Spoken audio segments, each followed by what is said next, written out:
There's a lot of things that make Lord of the Rings stand above all other fantasy. One of the really strong ones is the notion of fellowship. And it means that a group of disparate people, different races, different skills, realizing that they have to work together. You have the central character of Frodo, who has to do this impossible task.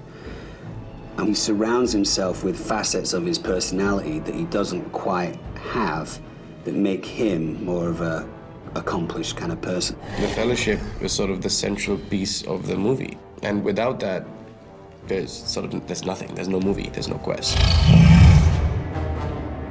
Fellowship is like friendship on steroids. All these people that you never thought would have been acquaintances, let alone friends, put aside their differences for a greater cause. What's unique about the War of the North is that it allows you to push into an area of the world that you haven't been into, and with characters that you don't necessarily know. Allow me to introduce my companions, Eridan of the Dunedain and Farin of Erebor. The fellowship that we're following is Andriel. She's a master of elven magic. And then there's Eridan, who is a ranger. And finally, we have Farin. Farin the dwarf, he's from Erebor, the Lonely Mountain.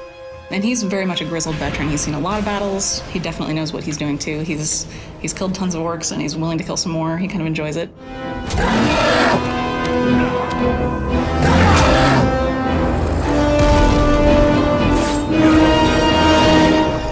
I'm like the guy that just wants to carry a big hammer and hit things with it, so of course I would play the dwarf. So you're telling me Brian Posehn, he picked the dwarf when he was in here? He looks like a giant dwarf. That makes sense to me. I was drawn to the female elf lore master first, mainly because she's the chick. And I feel like you don't always get the option to play as a girl. She's basically a secret agent, and she is a great fighter. She's, a few centuries old, so she definitely knows her way around. You have, your Dunedain ranger like Aragorn, so that's cool. He's been sent on a mission from Aragorn to accompany the other members of the Fellowship. He's able to see footprints, because obviously he's a ranger, and if you follow those footprints, it will lead you to something, whether that be treasure or, a bad guy or a secret door. I feel like the Human Ranger has a really diverse set of skills and access to a diverse range of weapons. You can also play as different characters. You can go back in and I was an elf last time. I feel like being a human this time.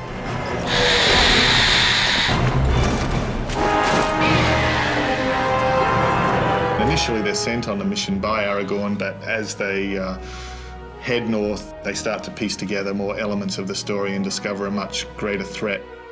Agandau is a lieutenant of Sauron, and he's been entrusted as Sauron's right hand in the north. So his mission is to gather armies in the north and unite them in an army and bring them down to crush Minas Tirith from the north. Agandau, return at once and prepare your forces. We will have need of them soon. I think if you don't play this game multiplayer, you're kind of missing out on what makes Lord of the Rings Lord of the Rings. It's about going on a quest with other people. The cooperative game is incredibly important. You want to play with your friends. The idea of saving my friend from a battle sounds very noble. Take refuge here! Like when your friend is surrounded by 7 orcs and he's like, come on dude, help me out here. And you run and then you start killing and he's like, thanks. That feeling is a feeling I probably will never have in my life as a real human being. So to have that through the video game is wonderful. You can play either split screen or online. So if you want to play with a friend on the couch or if you want to play with a friend who's in another state, you can do that. And you can mix and match those, so you could have 2 of you on the couch and someone else playing online. And you have this feeling of your platoon, your group, your fellowship.